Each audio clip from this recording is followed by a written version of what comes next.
refuse to lose. Black shorts, black shoes, the body abused with shots to the body, get the ribs bruised. The wrong cats all confused. We bring you back live to the Convention Center in Atlantic City, New Jersey, as HBO Sports presents the main event. Former heavyweight champion Mike Tyson takes on top contender Alex Stewart.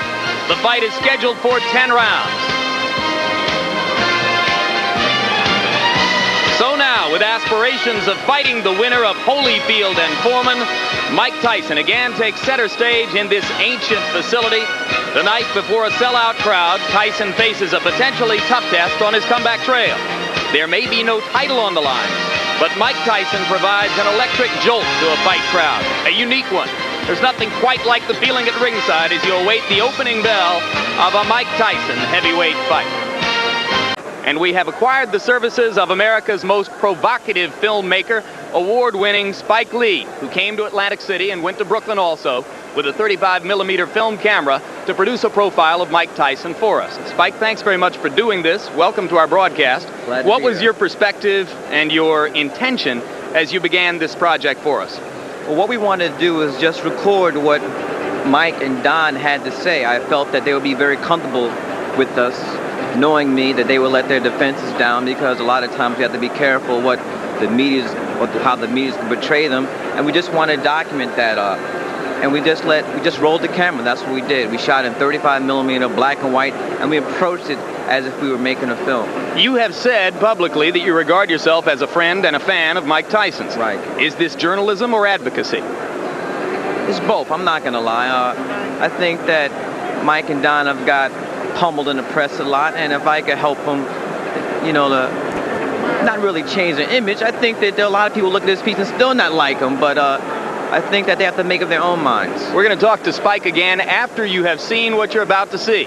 But we want to make this clear that this was Spike's baby. We interfered in no way, shape, or form after we gave Spike the chance to bring a 35mm camera here and to Brooklyn for this profile of Mike Tyson.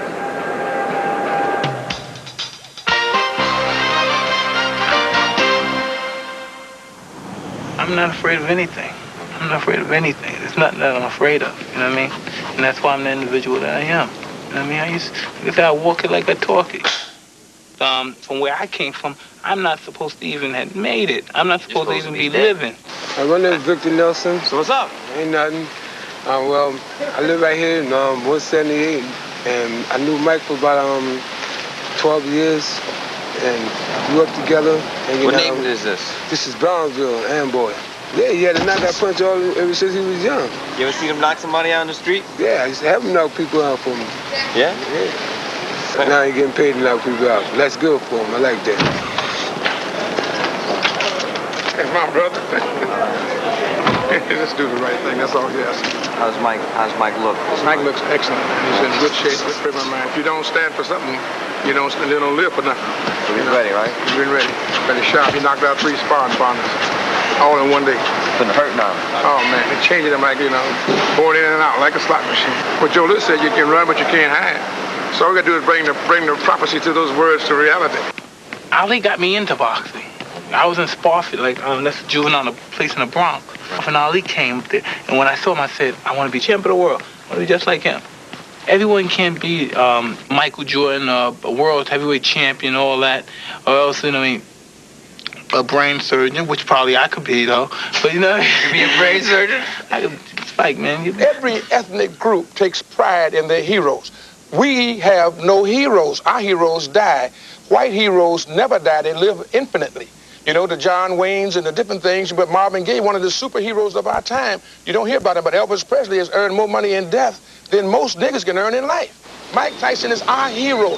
He's our knight in shining armor. When he strikes a blow, he strikes a blow for all those who are discriminated against, all those who are segregated against, all those who are the downtrodden, the underprivileged, and denied.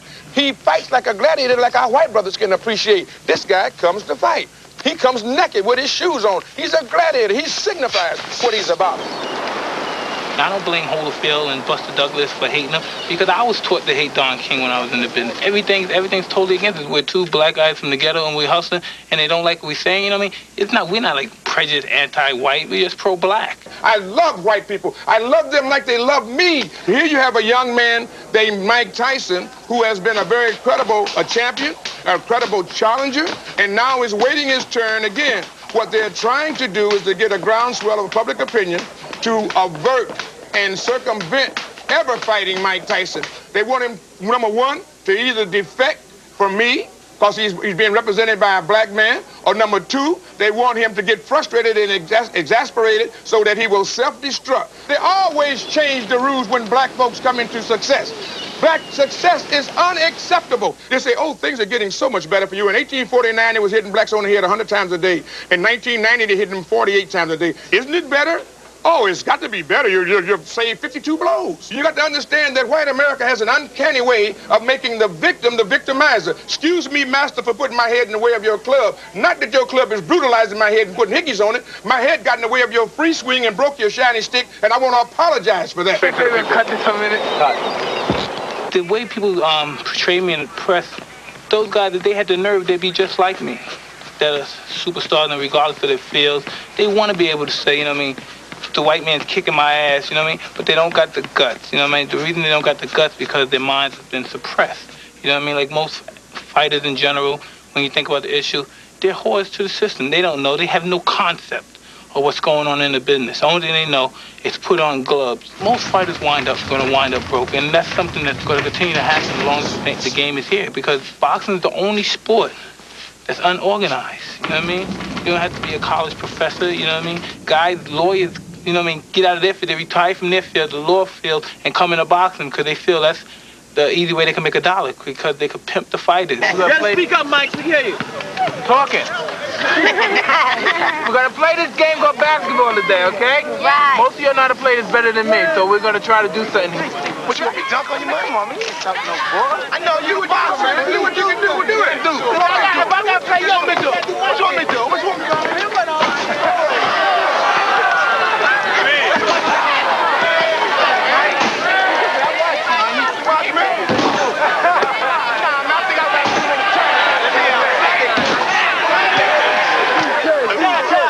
If you make this shot, you can have Michael Jordan. All right. Here, take off my coat.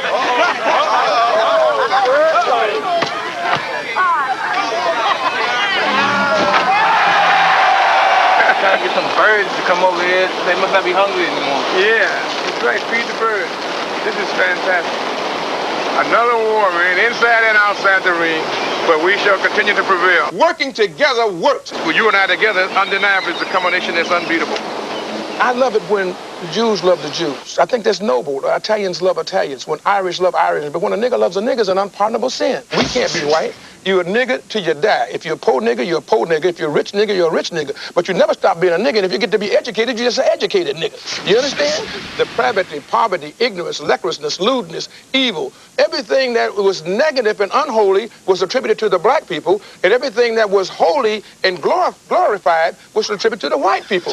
The money, the wealth, the power. And with the blacks is the powerlessness that we have to be able to deal with against the power. You got to understand that negative associations coupled with blackness is what make these things happen. It's been a condition of racism since this country was founded 400 years ago. Because working together works. Go ahead. And I refuse, you know what I mean, to be like the rest of the brothers, you know what I mean? They evaluate their success by how far they can get away from the other niggas. They say, well, ooh, I live in Beverly Hills, there's a number of white people around my neighborhood, so I know I'm successful.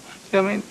That's cool, you know what I mean? If you want an ego, you want that on your address, you know, this is where I live, and you tell them go back. But go back to the neighborhood and tell the brothers, this is where I live at, man, come see me. You know what I mean? Don't just say, well, this is where I want to be and this is where I'm staying, I want to stay away, I want to meet the friends around the neighborhood. You know what I mean? Because that's not reality. That's not reality at all. And reality, you know, it means a lot to me because I live it. I know who I am and I know what I represent. And I'm happy with myself, you know what I mean? I'm happy with who I am. Here's a look at the man he's going to be throwing those bricks at tonight, Alex Stewart.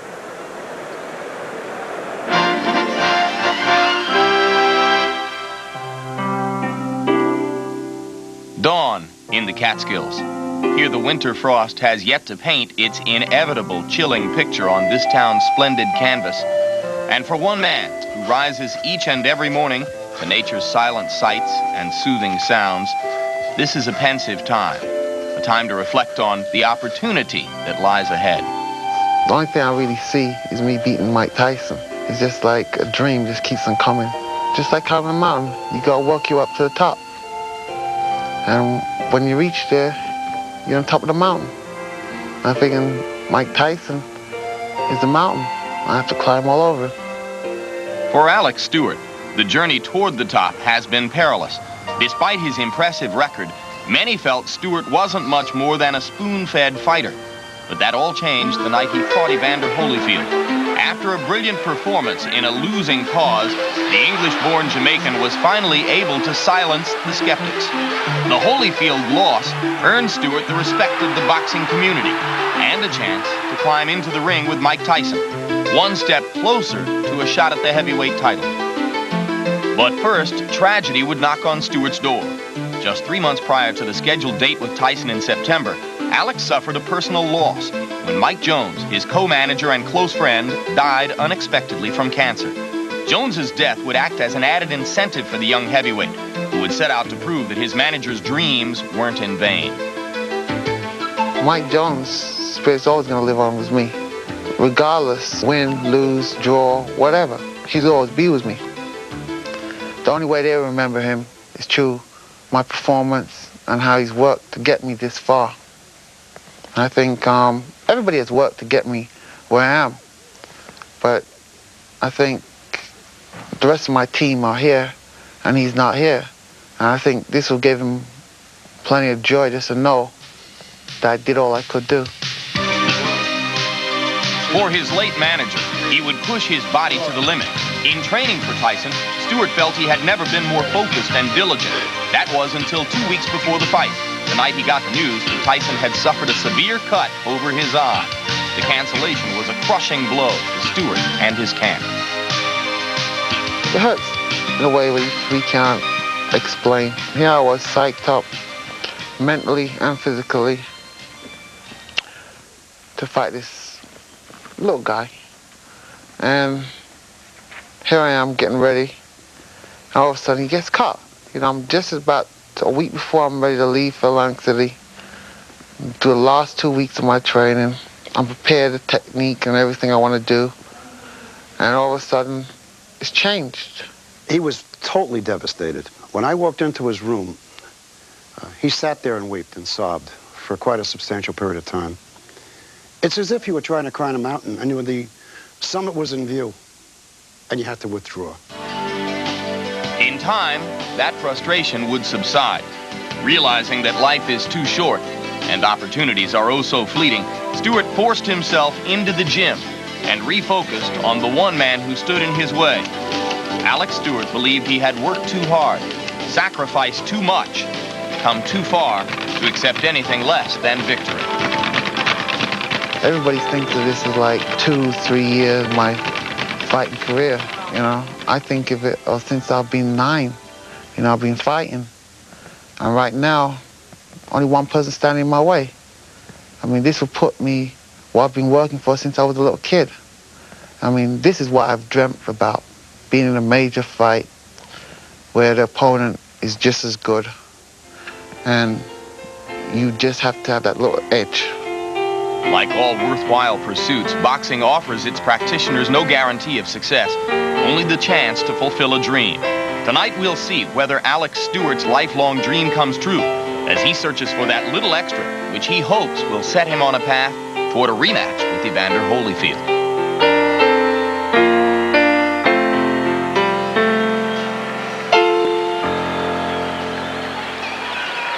We bring you back live, and we are ready now for Alex Stewart, a man who has lost only once in 27 professional fights, to leave his dressing room and make his way through this crowd to the ring. And that is Angela Stewart, his wife. She's at ringside. She will not stay at ringside.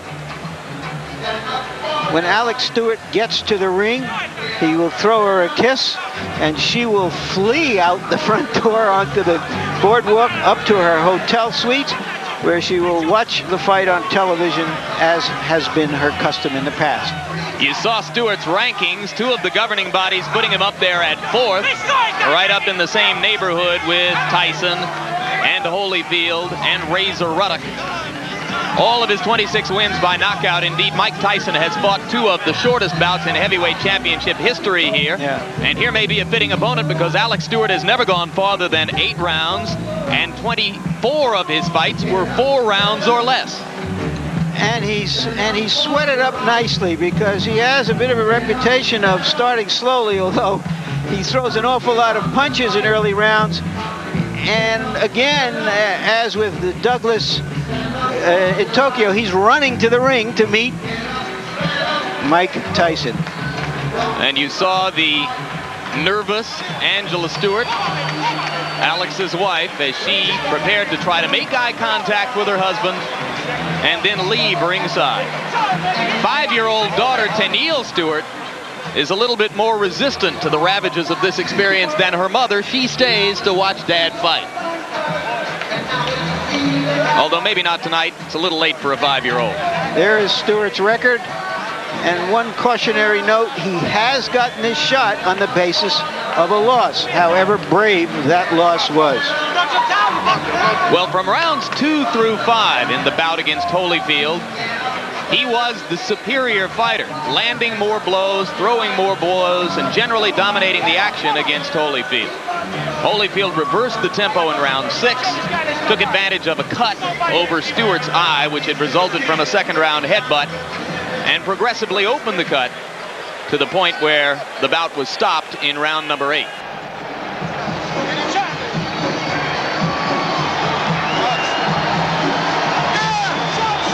And there you hear a roar, which means that here comes Mike Tyson. It's a tribute to Tyson, incidentally, that despite what happened in Tokyo, he has filled this building with about 16,000 people. Aren't many fighters out there who can do that. Certainly no non-champions. Indeed, Mike will tell you in no uncertain terms that he's still the main man in the heavyweight division where ticket sales are concerned. He suggests that neither Holyfield nor Foreman, and certainly not Razor Ruddock, could ever dream of selling as many tickets or as many pay-per-view subscriptions for a fight as can well, he's Mike likely Tyson. to be proven wrong on that when Holyfield does fight Foreman. But suffice to say, he is still a major attraction. Ringside seats here, incidentally, are just $400, a fraction of what they've been in the past for him. There are some consequences to losing.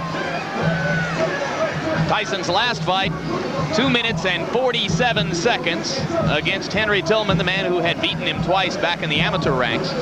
In that mob surrounding Mike are all 3 of the trainers now enlisted in Team Tyson. Aaron Snowell, Richie Giacchetti, whom you'll remember from his long tour of duty with Larry Holmes, and Jay Bright. The 3 of them nestled just behind the fighter as they make their way toward the ring. It looks like a T formation with a flanker, Jim. That's right. Mike's playing quarterback. Aaron and Richie are the halfbacks, and Jay Bright is dropping back as a fullback into a sort of short punt formation at this point. Now Mike will emerge into the ring where most of the crowd will get its first look at it.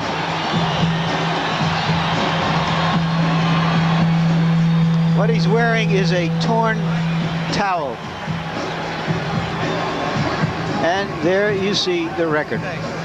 38 wins, the 1 loss to Douglas in Tokyo. This the 40th bout of Tyson's professional career. His knockout percentage with 34 KOs is high, but not the highest in the history of the sport. And there goes Angela.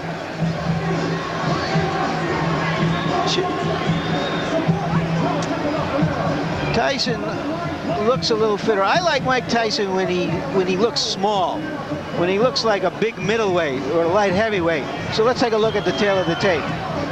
And you can see that the big disparity there is in height. Stewart 4 inches taller than his opponent. He has an 8-inch reach advantage. Tyson at 217 3/4 looks to most observers here to be splendidly trained, in terrific shape. And the punch stat numbers, there you see what Tyson did against Douglas. But look what Stewart did against Holyfield. 81 punches around, an amazing number of punches for a heavyweight. Rules for the bout. New Jersey's rules. 3 judges scoring the fight. 10-point must system. Standing 8 count in effect. 3 knockdown rule in effect. Neither fighter can be saved by the bell. So right now, let's go up to the ring announcer, Michael Buffer, for the pre-fight introduction. Ladies and gentlemen, Don King Productions, in association with the Trump Plaza Hotel and Casino here on the boardwalk in Atlantic City, New Jersey, present the featured bout of the evening. In attendance here at ringside tonight, ladies and gentlemen, our host, a man who's brought 50 championship bouts to Atlantic City in the last 4 years, Mr. Donald J. Trump. And in the ring at this time, the promoter for tonight's great event, and many others through the years around the world, Mr. Don King. This bout is sanctioned by the New Jersey State Athletic Control Board. All the officials shall remain the same except the judges assigned at ringside. For this bout, they are John Stewart, Rocky Castellani, and Eugene Grant. And now, ladies and gentlemen, from the Trump Plaza Hotel and Casino on the boardwalk in Atlantic City, New Jersey, let's get ready to rumble! 10 rounds of boxing in the heavyweight division. The referee for this bout is Frank Cappuccino. Introducing first, fighting out of the blue corner, wearing the black trunks with gold trim. He weighed in at an even 218 pounds. He's originally from England, but now lives and fights out of Brooklyn, New York. His professional record, an unbelievable one, 26 victories, all 26 by knockout, only 1 defeat. He's the number 4 ranked heavyweight in the world. Ladies and gentlemen, Alex the Destroyer Stewart.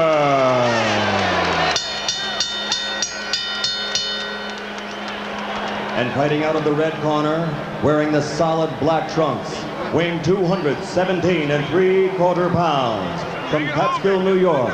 Also an unbelievable record, 38 victories, 34 by KO, only 1 defeat. He's the number 1 ranked heavyweight in the world. Ladies and gentlemen, the former heavyweight champion of the world, Iron Mike Tyson.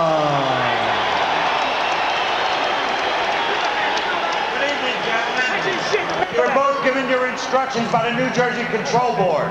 Protect yourself at all times. Like you, baby. Both your touch gloves. Come on, come on.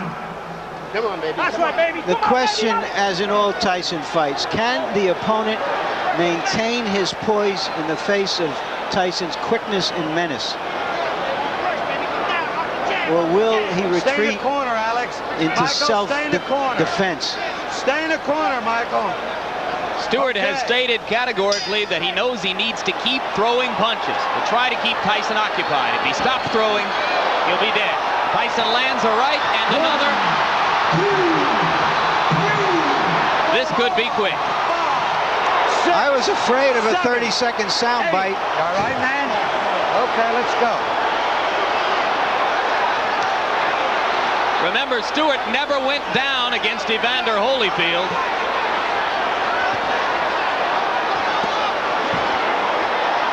A shot to the body, another solid right hand. Stewart begins to throw as a means of trying to defend himself.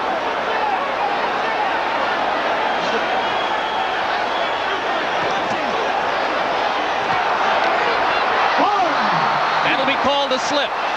And Mike is a little wild as he goes for the kill. A good right hand that hurt Stewart again, but Stewart is still upright.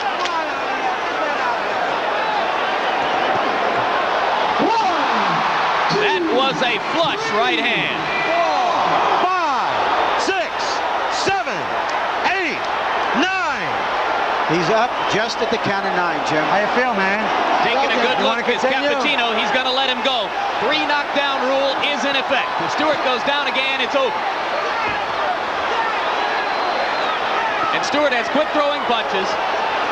You can see how wobbly his legs are.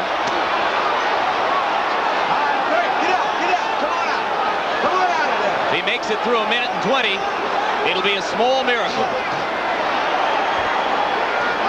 Let him go, come on.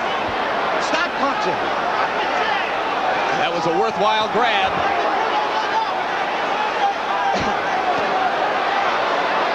Tyson missed with a left that would have done it. He's very calculating now, Tyson. 2 more right hands land. All right, Alex, lay him out. Let him out, Alex. Stewart must land something, or else it's just a question of a few seconds. That'll do it. 2, 3, 4, 5, 6, 7. They're forgetting that the 3 knockdown rule is in effect. This fight is over.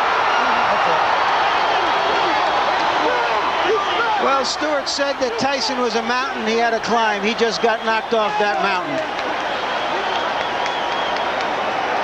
He just didn't have the style, Jim, unlike Douglas, to test the vulnerability of Tyson. Yeah, he's not nearly the technician that Douglas was when Douglas was good in Tokyo. Early in the fight, Douglas tied Tyson up. He used his jab. He survived and then and determined the pace of the fight.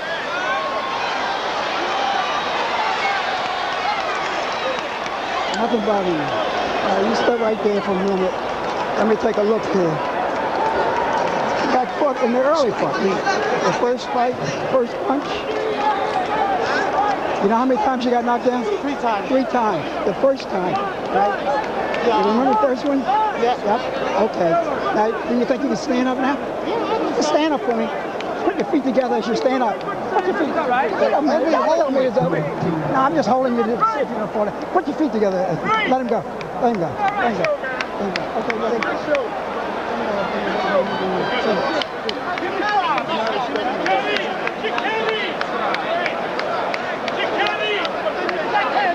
And here's the first of the 3 knockdowns. You look at Tyson moving in with controlled fury, and the right hand puts Stewart down. Stewart was able to get up at the count of 5. Now we'll take a look. Is this the first knockdown again? Yes, it is. Another angle. The right hand to the top of the head was the one that put Alex down. That knockdown occurred within the first 10 seconds of the round.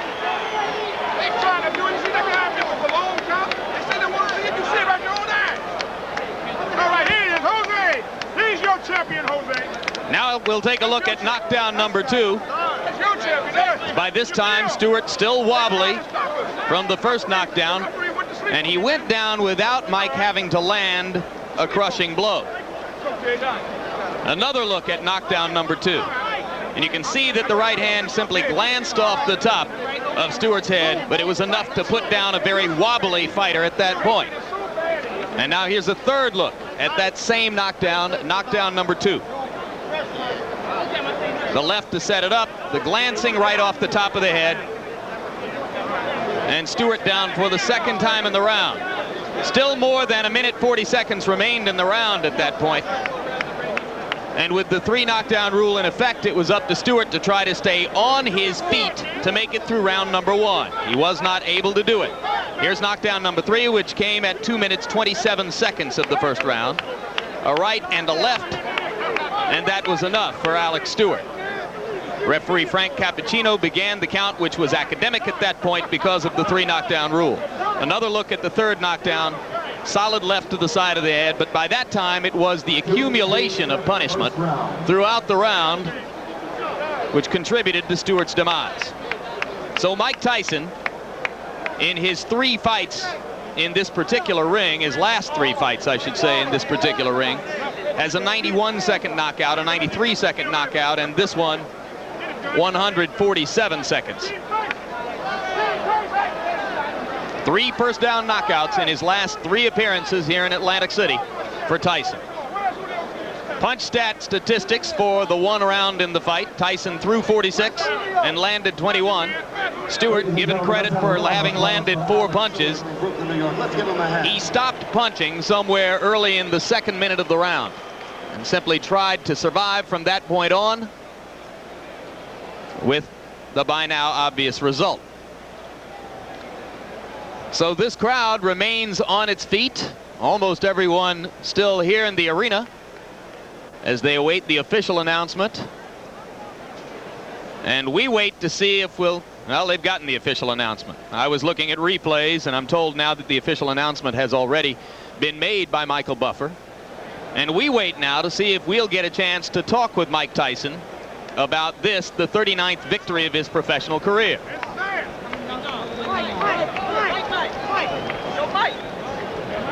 What's up, my man? Huh? Great fight. Hey. Fight.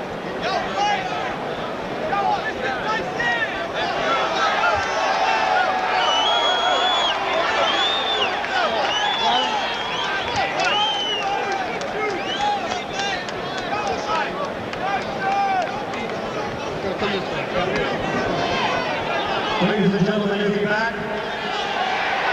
Iron Mike Tyson, 227 in the first round. And here comes Mike Tyson to join us now at ringside. Congratulations on victory number 39. You came out with fury, to say the least. Knocked him down in the first 10 seconds of the round. If I can get you to turn toward the camera a little bit, Mike, how important was it to you to score a first-round knockout tonight? Well, you know, I mean, I knew he was a dangerous fighter once he got warmed up. And my objective, I was in great shape. He used to go in there and put the pressure on him for 10 rounds. I knew I had to break him eventually. You appear to be in sensational condition. Do you feel considerably differently now than was the case 10 months ago in Tokyo? Absolutely, because my mind is more prepared. You know, I mean, that's what basically the whole standpoint came down to, is being prepared mentally. How does your situation compare now to what most people would regard as the peak of your career when you knocked Spinks out here in 91 seconds? Well, you know, I mean, I didn't feel like it was a sustainable night tonight, because there's things that I know that I did that was mistakes. But, you know what I mean, a good fight, and I'm in good shape. And I just like to thank all my fans on HBO that's been supporting me. But I just like to say this is my last fight on HBO. It's because HBO, they think that you'd rather see Holyfield than me. Thank you for supporting me. I love you all. Bye. Mike, one final question. How important at this moment is the coming arbitration with regard to the WBC championship and the possible WBC title fight with Ruddock? Well, it really don't matter, as long as I can fight for the title. I love to fight Ruddock. I want to show everybody he's not the baddest man in the world they once said he is. Would you rather fight the winner of Foreman Holyfield? Excuse me? Would you rather fight the winner of Foreman Holyfield? I would fight anyone, you know what I mean? But I'm fighting for the moment.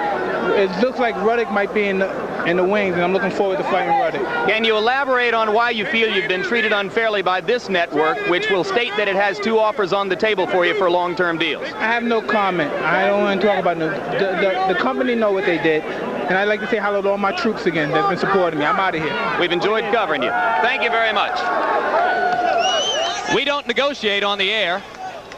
Our chief executive, Seth Abraham, will have plenty to say in the future about the potential for another Mike Tyson deal at HBO. It has been our hope for the past year that we could complete one more deal to give a long-term contract to Mike Tyson and to continue to cover his fights here on HBO. But there'll be no negotiation on the air. That will take place between Don King and Seth Abraham. We're grateful that Mike was willing tonight to come and speak to us at ringside in the midst of what is, quite candidly, a frosty period between us Cause they lost to smooth operators. No greater than the bum of the week. Hate cause they lost to a true gladiator. Don't call it no comeback, but you better get back to the third mic attack.